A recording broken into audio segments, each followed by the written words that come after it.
Welcome to Cars Yeah, show number 74. This is Cars Yeah, where you'll enjoy interviews with inspiring automotive enthusiasts. Mark Green is here to provide you with a fuel injection of automotive inspiration. So get in, sit down, buckle up, and get ready for a wild ride here on Cars Yeah.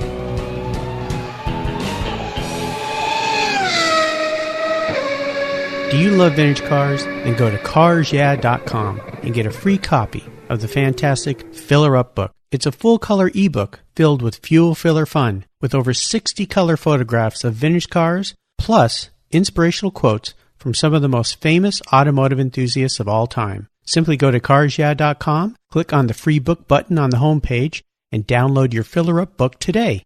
It's free at carsyeah.com. Hello, automotive enthusiasts. Today I'm extremely excited to introduce a very special guest, Richard Adatto. Richard, are you buckled up and ready for a fun ride? I am. I'm ready to roll. All right. Richard Adatto is an expert on pre-World War II French aerodynamic cars. He's a resident of Seattle, Washington, and has written and co-authored numerous books, including From Passion to Perfection, Curves of Steel, The Art of Bugatti, Mullin Automotive Museum, and French Curves, Delahaye, Delage, Talbot-Lago, Delage Style and Design, and Curves of Steel. And I'm happy to say I have several of these beautiful books in my library. He's worked on videos for the Discovery and History channels as a consultant and an on-air personality. Richard has judged in national car shows both here in America as well as abroad in the United Kingdom and France. He's been a judge at Pebble Beach Concours de Elegance for more than 25 years and is on their selection committee. In the United Kingdom, he's a member of the Salon Prive Concours selection committee. So Richard, I've told our listeners just a little bit about you, so please take some time and share some more about your history, your career, your interests, and of course, your passion for automobiles. Well, I fell in love with cars when I was in college, and I just had to have a car. I saw English sports cars, and a lot of my friends had MGTCs and MGAs, but I thought they were not quite what I had in mind. So I wanted a Morgan, and one of my friends had a Morgan, and I bought a Morgan, and I restored it when I was a senior in college, and I drove it for the first couple of years. I started my own business right away as a commercial contractor in Seattle, Washington, and I kind of started thinking Italian, and I thought my Morgan was too slow, so a Maserati Sebring Series 2 came available. Oh, my. And by then, it was just a used car, and it was in 1973 or 74, and Seattle's economy was on its knees, and the car did not cost very much. And I drove that car for over 25 years and just enjoyed it. I mean, I can remember driving it around as a young guy about town, unmarried, and dating. And women had a real tough time. If you wanted to visit them and you parked this Maserati in front of their house, everybody knew who was there. So a couple of women I was dating would not allow me to drive that Maserati. I had to drive another car I went and visited them. That's great. Well, your passion for cars started pretty early, as most of my guests here on Cars Yeah. And one of the things I like to do to continue this journey is to talk about a success quote. Have you share a success quote or a saying that's been really instrumental in forming your life and your success? It's a great way to get the inspirational tires turning here on Cars Yeah. So, Richard, take the wheel. Well, for me, I would say only drive and buy cars you love. Never buy a car for an investment that you don't like. And I personally don't buy cars for investment. I just buy cars that I'm really passionate about. Because if the price goes up or down and you have something you don't really like, it can be a burden and a big waste of time. I fell in love with French cars, and I always bought them, and I didn't care what the market was doing. I just was very happy with these cars, loved driving them. I liked putting that car in the garage and keeping it clean and nice, or having it worked on, and it was like a silent partner. If I had a bad day, I could get into that car and take it for a little spin and just put a big smile on my face. I love that. And I want to know how you've incorporated that concept, that success concept, into your life, because you were in construction, which is a long way away from the automotive field. But later in your life, you've wrapped this automotive passion around a lot of different things that you've done, as I mentioned in your introduction. So how have you taken that passion for those vehicles and really engulfed it into your life and your world? Well, it kind of started at the beginning of my passions. I mean, in college, and the beginning of Businessmen in Seattle, a lot of the rite of passage is competitive boat sailing. I was pretty competitive. I was on several boat crews. It all started like in 1979 for me when I was going to sail a big boat and be on a crew that was coming from Mexico to Seattle. So I flew to San Francisco, and the boat left without me. Oh, no. And it made me crazy, and I thought, I'm not going to do this ever again. I'm not going to just sail on a big boat as a crew person and not have control of the boat.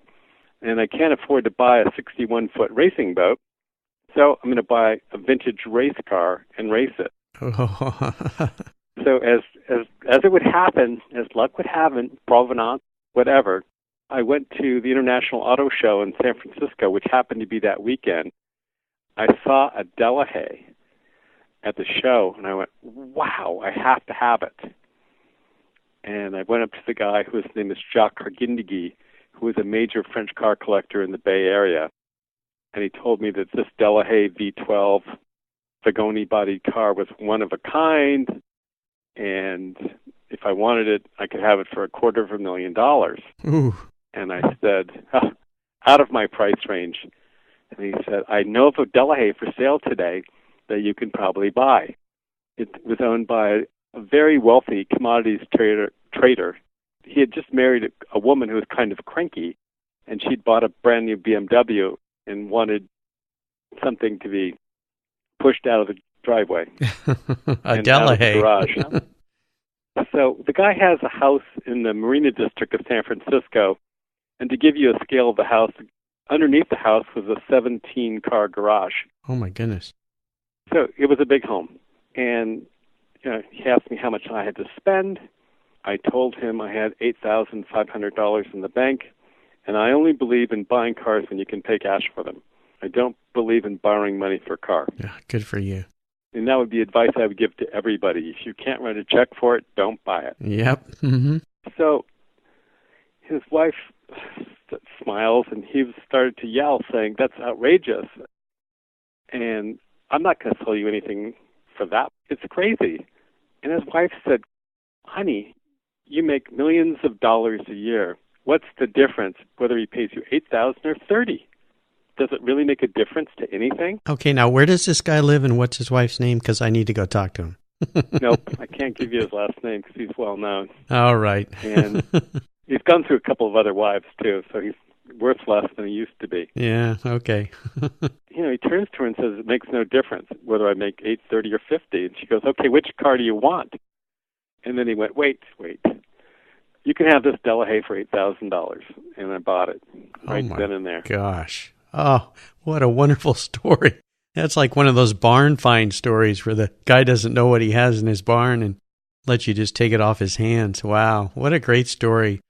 Well, I love that, and we love stories here, so I appreciate you sharing that. Would you share another story with us that instigated your passion for cars? We'd love to hear about that pivotal moment in your life when you really knew you were a car guy. Well, I guess when I first, was in my senior year of college, and I saw this English sports car, and it wasn't running and the right wheel was pulled off of it because someone had run it through a ditch. I knew I could fix this car. I was, kind of a carpenter. My work-study job in college was, carpenter. And I thought, this car is has a wood frame. I can fix it. And I'm a kind of a fixer kind of a guy. So I figured if I don't know anything, I'll just read it in a book or get someone to help me. And it just got the feeling of working on it and completing that car and then painting it. I had it painted, but assembling the thing and just driving it. It got into my blood of restoration and the process. It was like undressing and dressing a piece of machinery that really made me pretty happy. Oh, that's fantastic. So, Richard, what I want to do now is take a look at some of the roads you've driven down and really crawl under the hood and get our hands a little dirty and ask you to share a moment when you had a huge challenge or even a great failure that you faced that really pushed you to a breaking point. But much more important, how did you overcome that situation and what did you learn from it? Well, I'd written a couple of books on Delahaye and Delage, and General Motors was asking about helping them do a book on the history of General Motors. And we were friends with Bob Lutz, who I'd met at Pebble Beach, and a couple of other big GM executives at the time. And I undertook, to do this book on General Motors with Michael Furman at Coach Bell Press. Mm-hmm. And we thought, wow, we'll make all this money by putting up the money for this book ourselves. General Motors has promised to buy it. It's all good. We're going to make a lot of money. And I thought, and we're going to do a great project. And so we thought, we'll print 6,000 copies of this book. And just as we started to ship the book out, General Motors went bankrupt. Oh, no. And the promised order didn't come. And we were stuck with 6,000 books, and we'd each put up $100,000. Oh, my goodness. And we went, uh-oh. Yeah. And we're still sitting on 4,000 copies of this book, or 3,500 copies of this book. We'll never break even. And it's just how much, at the time, the GM went bankrupt, but they never took delivery of the books, fortunately. They called us up and said, don't send them, we're going to go bankrupt. Yeah, well, that was nice. It was nice of them for them to say that. But we, at that time, had both, our businesses were relatively successful, but writing a check for $100,000 and going, uh-oh. Oh, it's a lot of money. It was a lot of money. We lost like $225,000 between us. And then we went, uh-oh, what do we do? And all we could do was write a more successful book. And that's what we ended up doing. Wow. And okay. It was like, that's all we could do. And my only advice is when you go off on an adventure like this the book was critically acclaimed, and everybody who bought a copy loved it. And maybe in my lifetime we might sell enough books to break even, but I don't know. Do you still have copies of that book? I still do. You still do. All right. Well, at the end here, we'll give some people some direction on where they can go, and hopefully some listeners here at Cars Yeah will order that book. I've seen the book. It's fantastic, and it would make a great gift for any automotive enthusiast. So, Richard, let's shift gears here and go to the other end of the spectrum. Share a story with our listeners when you had a real aha moment in your career or your business, a time when you realized that, you know what, I think this idea, this concept has some merit and it's really going to make it. And then tell us what steps you took to turn that aha moment into a success. Well, one of my car aha moments was I bought my first real collector car, a Delahaye, and it was supposed to be a 1937 Delahaye, but after doing research, I discovered it was actually a 1946 Delahaye. Oh, my gosh. And I went, yeah, no one knew. Very few people knew anything about Delahayes at that point. And this was made as a gentleman's race car with an English body. And I looked at this thing and I thought, I'm going to race this car at Monterey. And so I fixed it up in 1978, early 79, and went to Vintage Race the car. I'd never raced a car in my life, but I was confident after my sailboat racing days I could race anything. And I had got some, I know, kind of wacko, but there we go. And I took a couple, practice runs at SIR, and one of my friends coached me, and I got to Monterey, and I took a driving lesson from Dick Smith, a Corvette guy. Mm-hmm. Then, it was a couple days before the Monterey Historics, and then Phil Hill was there, and he kind of was giving me some coaching lessons, and he said, Richard, this car is pretty fast, and you're driving it very aggressively. You should do well. He goes, my biggest tip to you is don't try to win. Just follow the lead cars and wait till they all break down. Then you might win. Because just follow me. I'm driving a 1.5-liter Maserati race car, but it's a customer car, and who knows? I took his advice. All I did was follow Phil Hill till he broke, and the next car broke in front of me, and then I was racing for first.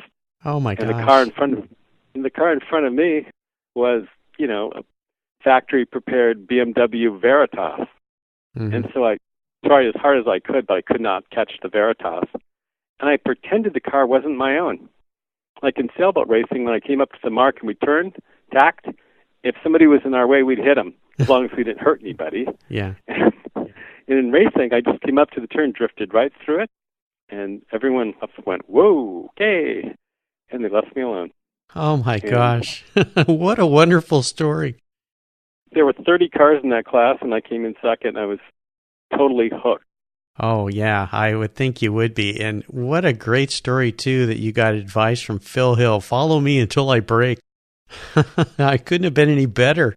Oh, my gosh, what a great story. And on that track, too, because that's just such a fun track to drive on. Wow. Well, you may have already answered this next question. I was going to ask you, we're going to have a little fun with this. What was your first really special car? And share with us a special memory you had with that vehicle.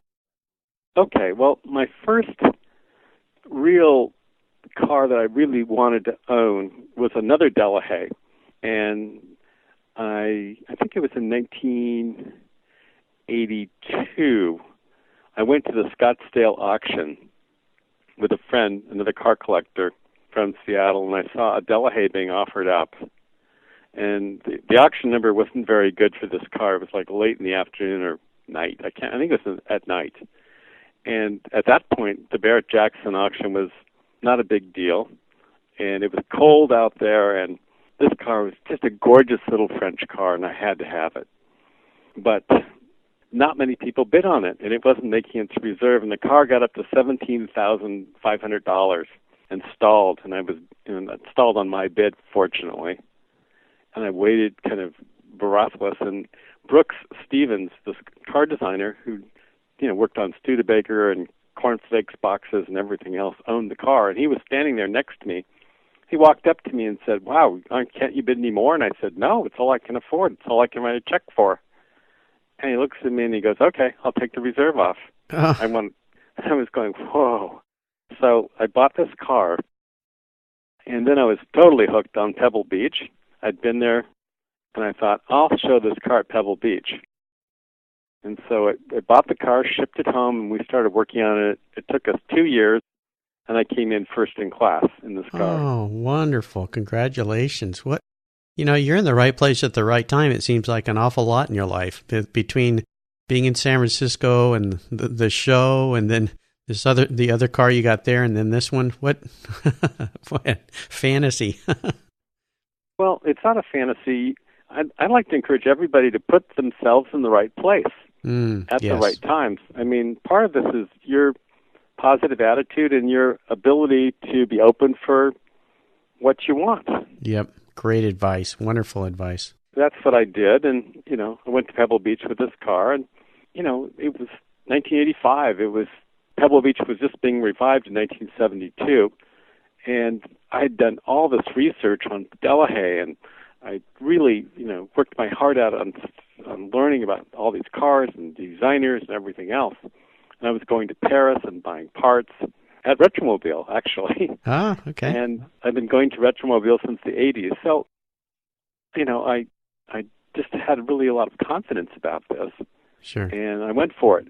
And I guess I could tell you one more story about this car that's classic. Yes, classic please Richard. do. I decided to sell the car, and I was going to get something faster and better.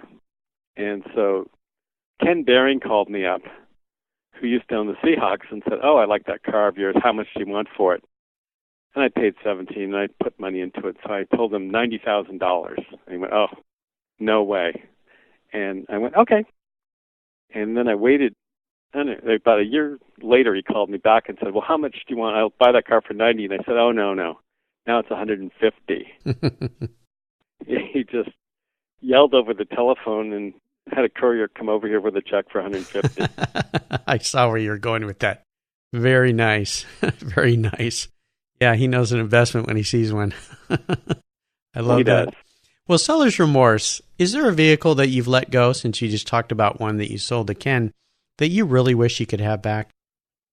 Well, yeah. I mean, I went through a Ferrari phase, and I really let go of a few Ferraris. I'm really sad to let go. Mm-hmm.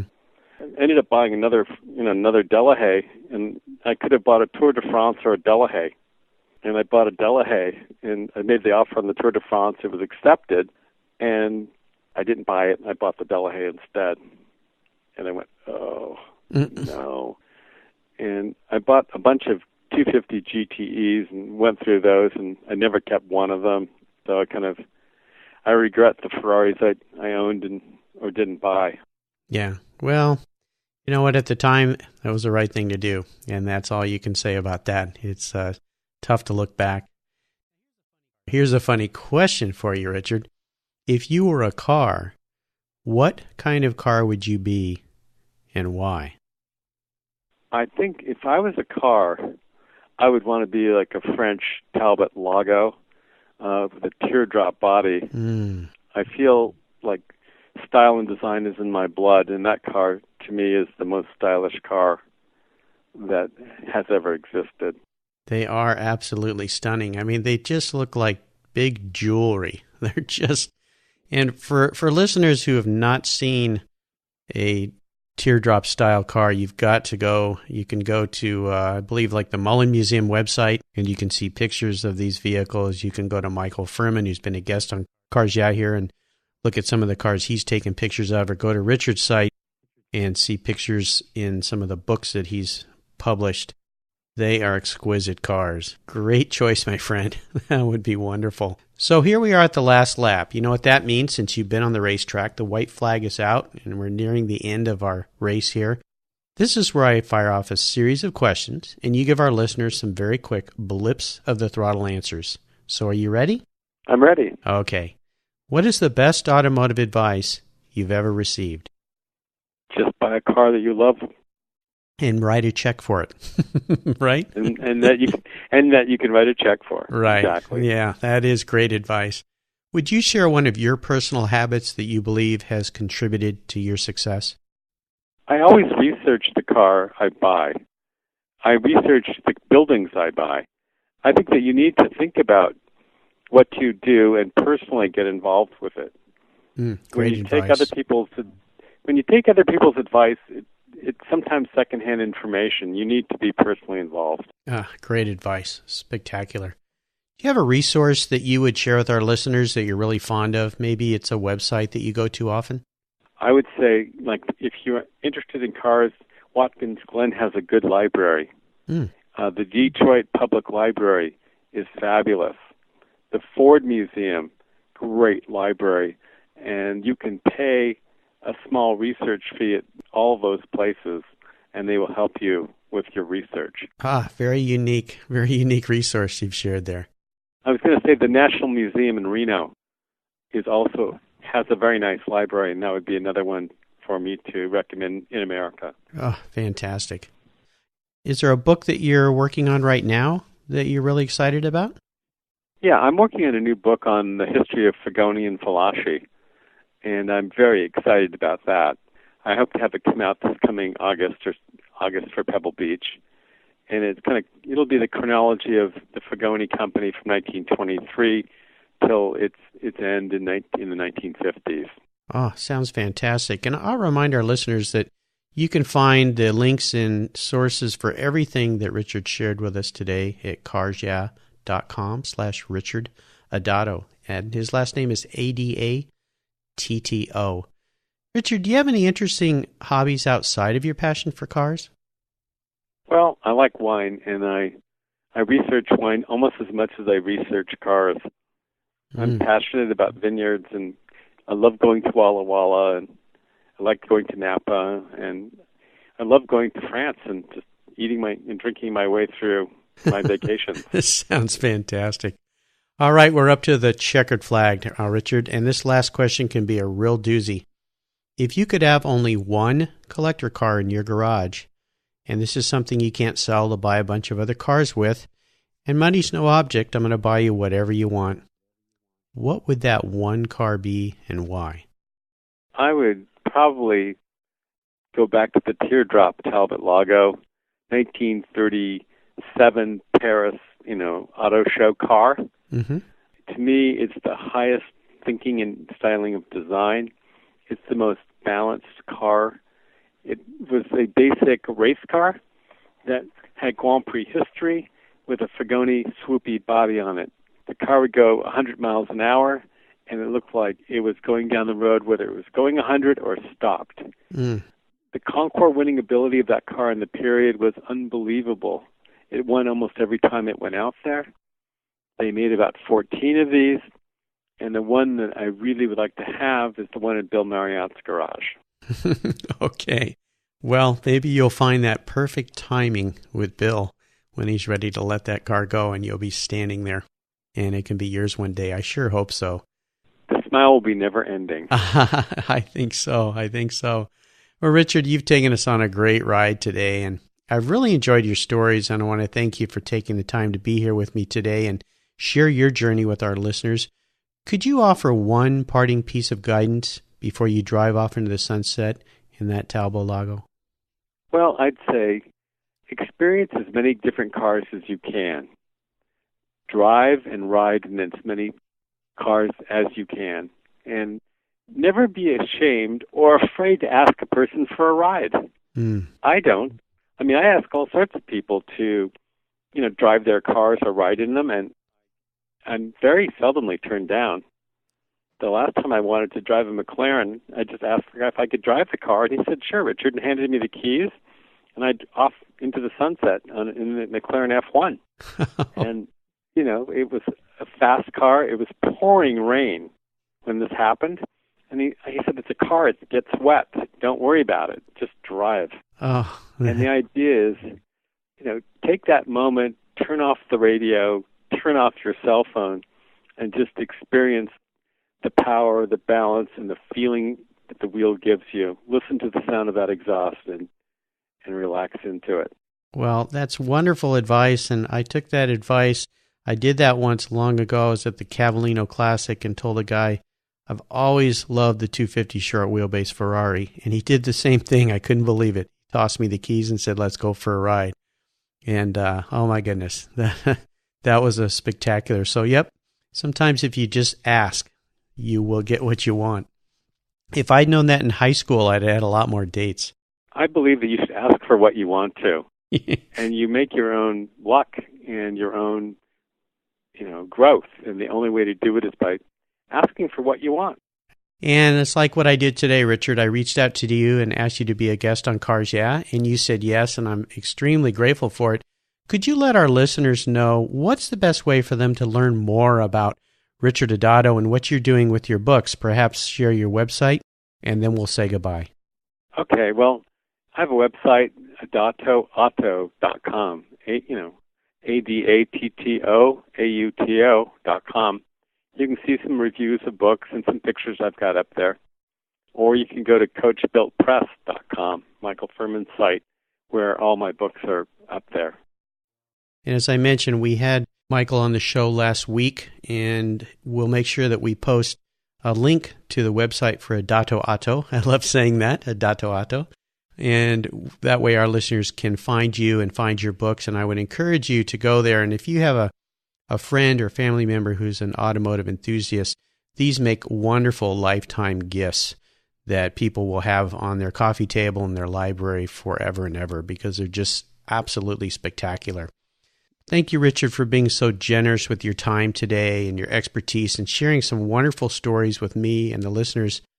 Until we talk again, I'll see you down the road. Thank you, Mark. Thank you very much. It was great fun.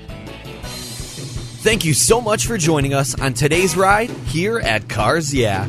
Drive on over to carsyeah.com to find show notes and inspiring automotive fun. Download your free copy of Filler Up, a fun book filled with gorgeous photographs of fuel filler fun, including quotes from more inspiring automotive enthusiasts. Download your copy today, and we'll see you next time on Cars Yeah.